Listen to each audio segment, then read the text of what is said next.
Jacob heard what Laban's sons were saying. Jacob has taken all that was our father's and has built this wealth from what belonged to our father. And Jacob saw that from Laban's face, that his attitude toward him was not the same. Then the Lord said to him, "Go back to the land of your fathers and to your family, and I will be with you." Jacob had Rachel and Leah called to the field where his flocks were. He said to them, "I can see from your father's face that his attitude toward me is not the same, but the God of my father has been with me. You know that I have worked hard for your father, and that he has cheated me and changed my wages 10 times. But God has not let him harm me. If he said, 'The spotted sheep will be your wages,' then all the sheep were born spotted. If he said, 'The streaked sheep will be your wages,' then all the sheep were born streaked. God has taken away your father's herds and given them to me. When the flocks were breeding, I saw in a dream that the streaked, spotted, and speckled males were mating with the females. In that dream, the angel of God said to me, 'Jacob.' And I said, 'Here I am.' And he said, 'Look up and see. All the males that are mating with the flocks are streaked, spotted, and speckled. For I have seen all that Laban has been doing to you. I am the God of Bethel, where you poured oil on the stone marker and made a solemn vow to me. Get up, leave this land, and return to your native land.' Then Rachel and Leah answered him, 'Do we have any portion or inheritance in our father's household? Are we not regarded by him as outsiders? For he has sold us and has certainly spent our money. In fact, all the wealth that God has taken away from our father belongs to us and to our children. So do whatever God has said to do.' Then Jacob got up and put his children and wives on the camels.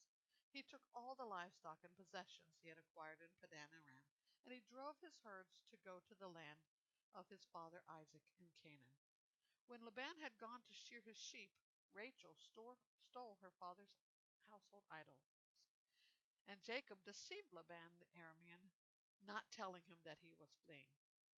He fled with all his possessions, crossed the Euphrates, and headed for the hill country of Gilead.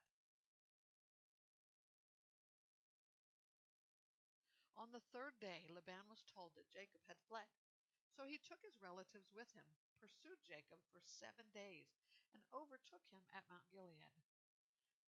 But God came to Laban the Aramean in a dream at night. "Watch yourself," God warned him. "Don't say anything to Jacob, either good or bad."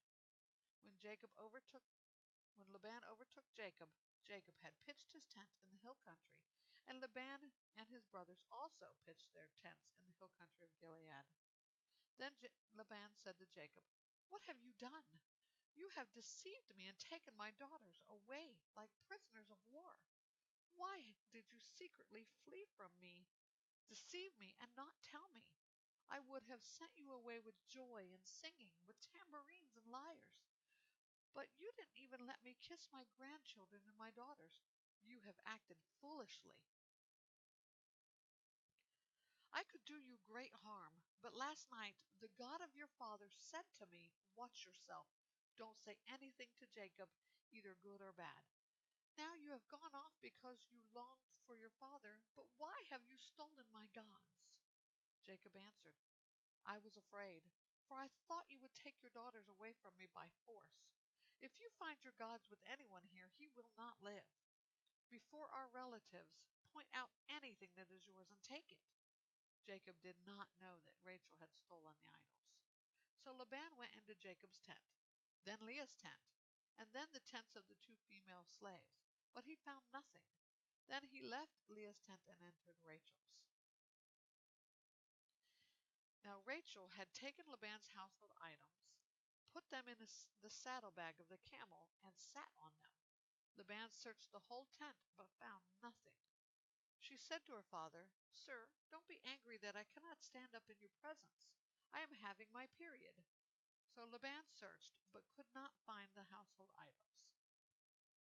Then Jacob became incensed and brought charges against Laban. "What is my crime?" he said to Laban.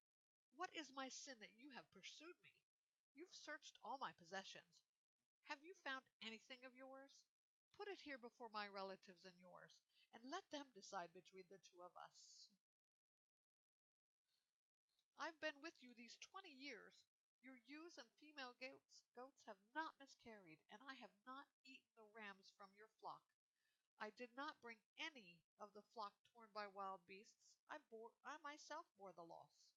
You demanded payment from me for what was stolen by day or by night. There I was, and the heat consumed me by day, and the frost by night, and sleep fled from my eyes. For 20 years I have worked in your household, 14 for your 2 daughters, and 6 years for your flocks, and you have changed my wages 10 times. If the God of my father, the God of Abraham, the fear of Isaac, had not been with me, certainly now you would have sent me off empty-handed. But God has seen my affliction and my hard work, and he issued his verdict last night. Then Laban answered Jacob, The daughters are my daughters, the sons my sons, and the flocks my flocks. Everything you see is mine.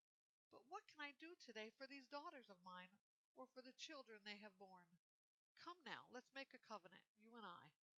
Let it be a witness between the two of us. So Jacob picked out a stone and set it up as a marker. Then Jacob said to his relatives, Gather stones. And they took stones and made a mound, then ate there by the mound. Laban named the mound Jegar Sahadutha, but Jacob named it Gilead. Then Laban said, The mound is a witness between you and me today. Therefore the place was called Gilead, and also Mizpah, for he said, May the Lord watch between you and me when we are out of each other's sight. If you mistreat my daughters, or take other wives, though no one is with us, understand that God will be a witness between you and me. Laban also said to Jacob, Look at this mound and the marker I have set up between you and me. This mound is a witness, and the marker is a witness, that I will not pass beyond this mound to you, and you will not pass beyond this mound and this marker to do me harm. The God of Abraham and the gods of Nahor, the gods of their father, will judge between us. And Jacob swore by the fear of his father Isaac. Then Jacob offered a sacrifice on the mountain and invited his relatives to eat a meal. So they ate a meal and spent the night on the mountain. Laban got up early in the morning, kissed his grandchildren and daughters, and blessed them. Then Laban left to return home.